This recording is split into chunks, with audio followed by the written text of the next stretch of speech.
So in this particular presentation, we're going to discuss about variables and scopes in C programming language. Following is what generally a program does. Read and write to computer memory, do operation based on that data, and hand over that data to other parts of the program for additional processing using functions. So in C program, computer memory is accessed via variables.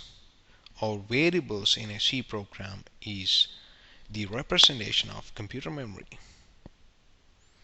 Again, variables are nothing but computer memory, so it can remember things which we call values in the variable. All variables store ones and zeros, basically binary digits, as computer cannot remember anything else other than binary digits. So following are the different classification of variable types based on size and type. Variables are classified into character, integer, float, unsigned integer, etc.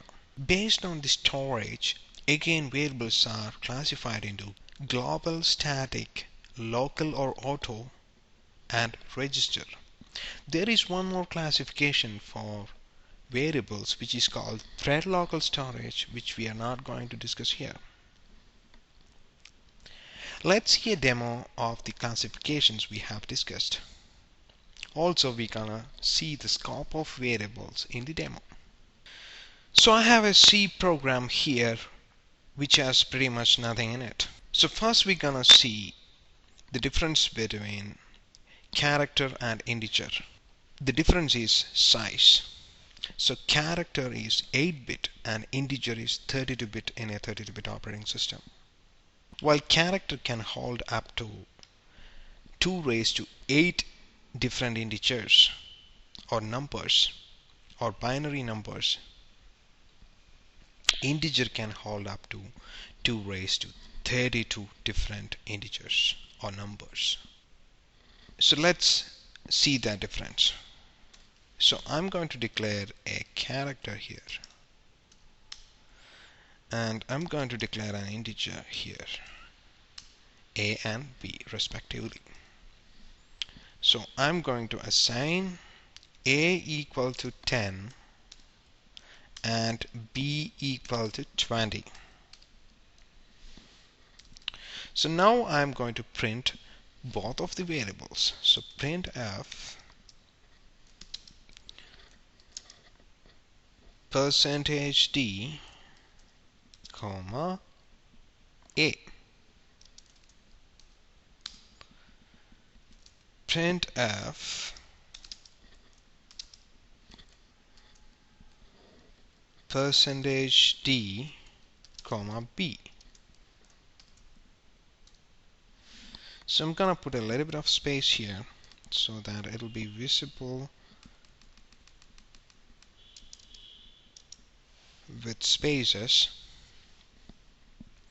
And what we can do is we can remove this breakpoint and put this breakpoint here, and let's build it. So build succeeded.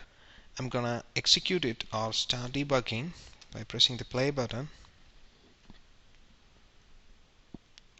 So I got 10 and 20. Very good. This is what we were expecting.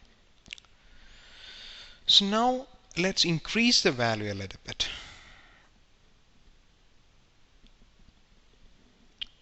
So I'm going to put 128,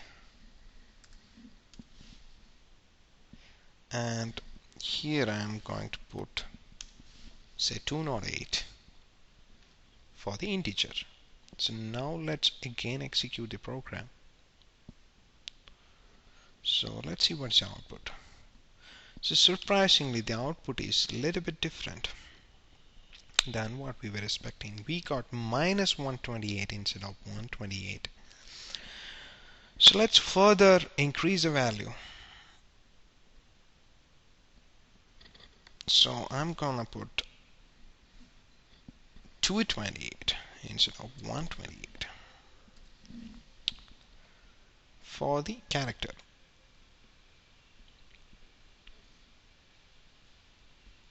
So now it's more different than what we were expecting, but the integer is coming okay.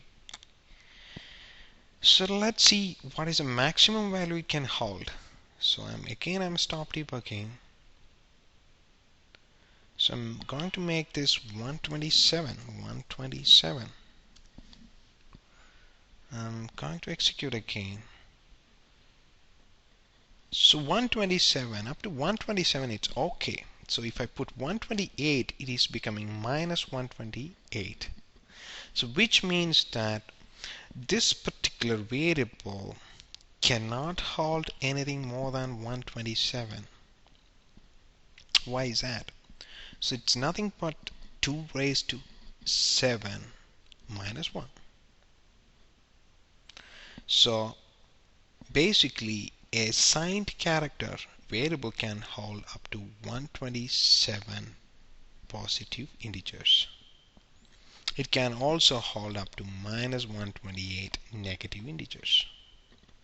The bottom line is integer is much bigger than character by size. So character will take only up to 8-bit of memory, so you can't have bigger numbers in that. So you'll be saving memory, but you can't have bigger numbers. But in the case of integer, you can have number as big as 2 raised to 32 or 2 raised to 32 minus 1 to be precise. But it will take 4 bytes, which is 4 times the memory which is used by character. So that is the difference. So now let's see what float is. Float is very easy to understand. Float we use for storing variables which has decimal pointers or fractions. So I'm going to declare another variable called float c. C I can give 12.8. So this is C is not an integer because it has 0.8 here. So this value is basically a float literal. It is not an integer. So if I give another printf here,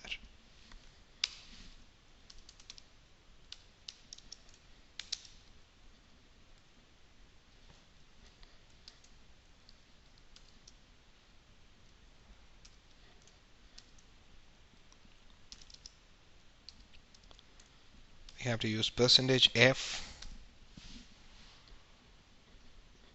to print floating pointers. Let me stop debugging.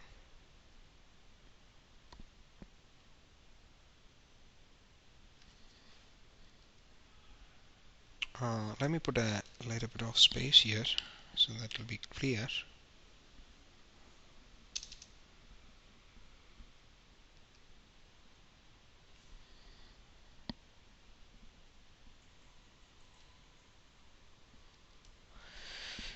So I got 12.8. So float is used for storing numbers with decimal pointers or fractions. Now let's see the keyword unsigned.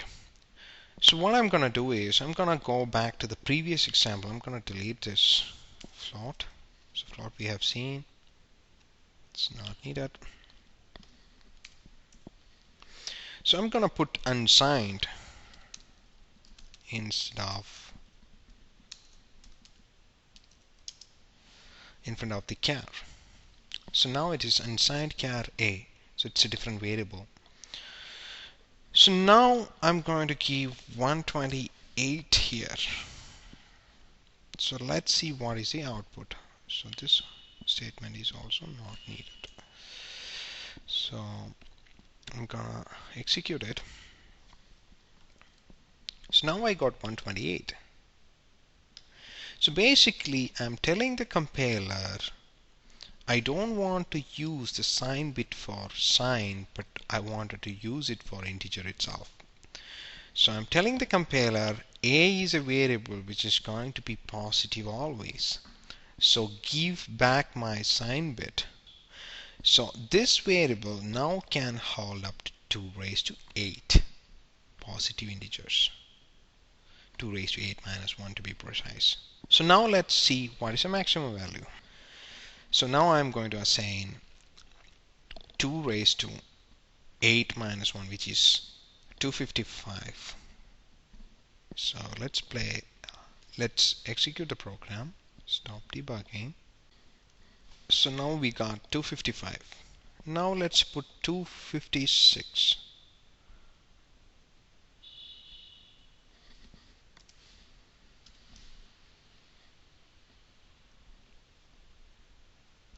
So we got 0, which means that it cannot hold more than 255. So now what if I give some minus value to it? So say for example, I'm going to give minus 5.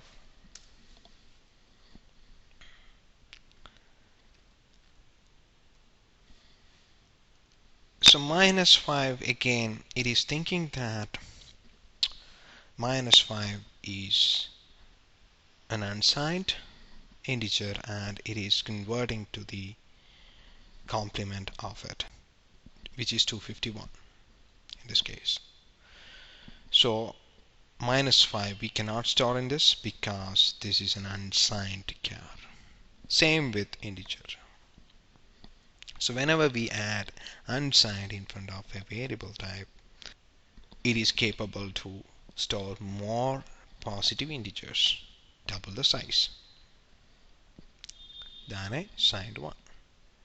But you cannot have sign or the minus value for that particular integer.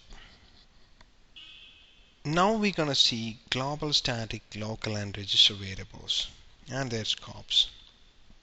So we need a function, additional function to demonstrate this. So I'm gonna define a function here, void test fun. I'm not going to take any arguments. We don't need any arguments for the time being. We will just have a printf statement inside that. Printf %d comma set 10. So we'll be replacing that 10 with something else as we progress. So let me remove all these things which is not needed. So we'll keep this in B. We don't need this. So in B. So this variable is declared inside a function. So which means that this is a local variable. So this is local to this function. So if I access this variable outside this function, it will cause problems. So for example, if I do B, it won't work. So the compiler will complain error identifier B is undefined. So that is the error I'm getting from Visual Studio. So which means that this integer variable is inside this function. The scope of this variable is inside this function and this is called local variable or automatic variable. We can use this int b in between these braces. These two braces, from the start of this braces till end of it, we can use it. Now what if I want to share a variable between this main and test1? The answer is global. So we have to declare the variable here. So what I'm going to do is I'm going to declare int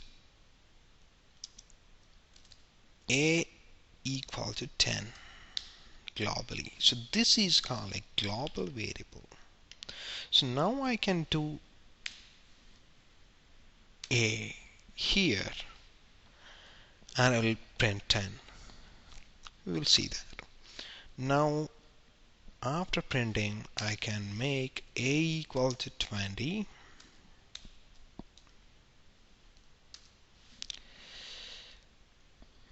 a equal to 20, and now I can come back here and print a. So let me copy this from here, it'll be easier. Control V. So now what I'm gonna do is I'm gonna call that function test fun, and again I'm gonna print a.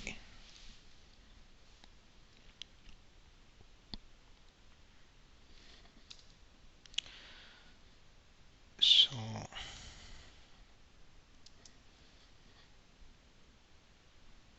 here I'm gonna put a slash n. Here also I'm gonna put a slash n to make things readable.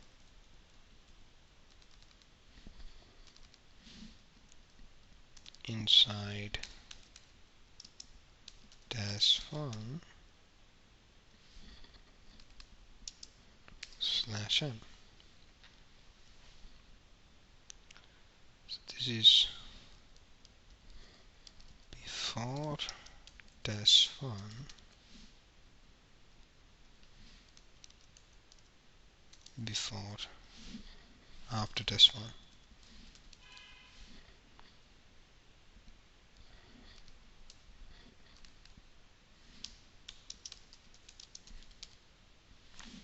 So that's it. So let's see if we can build this. Our build is successful. So we had a breakpoint. So before test 1, the value of a is 10. Inside the test 1, the value of a is 10.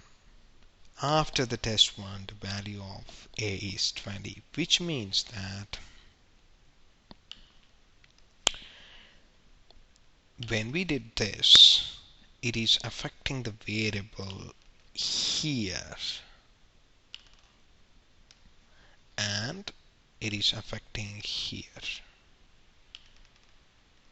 So we are sharing a variable between two different functions. So the way to do is to use global variable.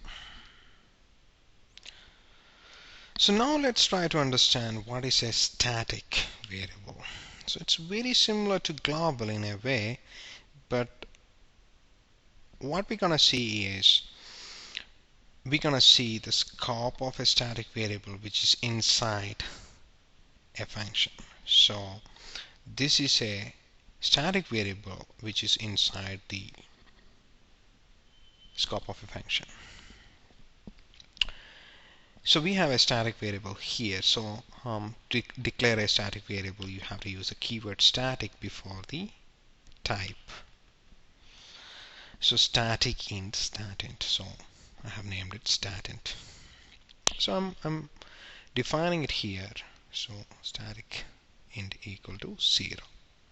So I have a normal local variable or automatic variable as well here called normal int, which is also 0. So now what I'm gonna do is I'm going to add 100 to the static int and assigning it to itself, which means that whatever value was in this particular variable plus 100 will be the result. Same thing I'm doing here as well. I'm adding 100 and assigning it to. So after that I'm just printing those values here. I'm doing nothing else, just printing both the values. Now what I'm doing is I'm calling this function 3 times here. So test1, test1, test1. 3 times I'm calling test1. So now I'm going to put a breakpoint here and going to execute the code. So I'm gonna press F10 to execute the function one time. So let's see. So initially it was 0, we added 100, and now we got printed 100. So both stat int and normal int is 100. So everything looks good. Now let's go ahead and execute the function second time. So now let's see the output. Now the output has changed.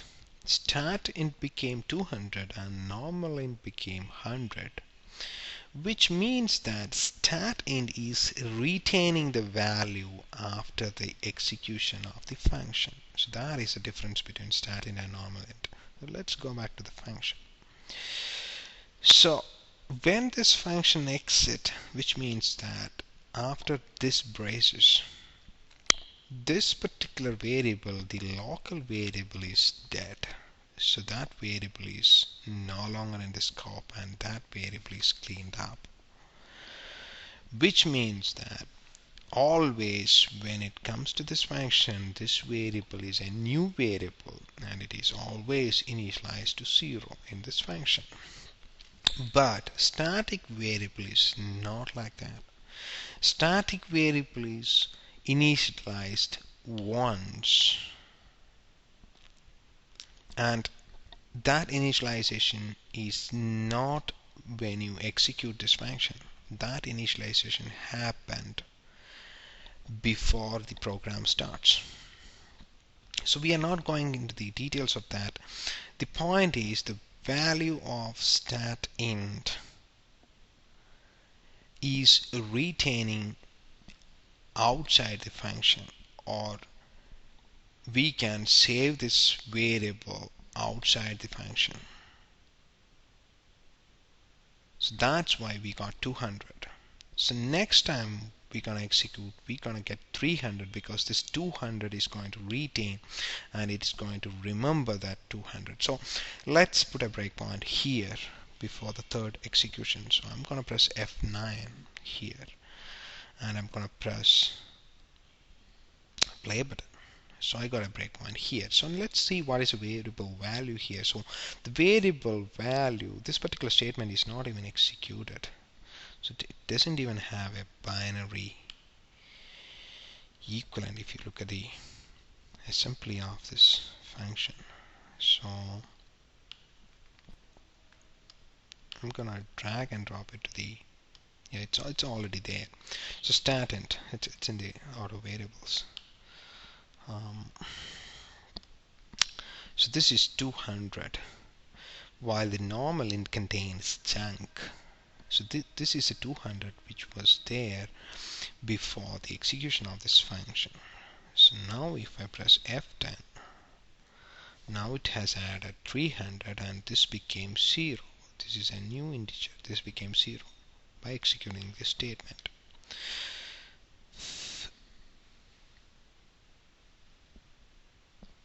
So I'm gonna print it and I'm gonna get 300 for sure.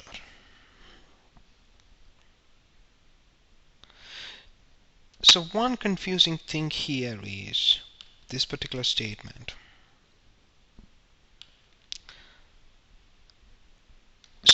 So we have to understand that this particular statement is not part of this function at all. So this assignment is not done in this function. So this is a little bit confusing. So you have to remember it carefully. So this particular statement is executed in the beginning of the program even before the main get executed.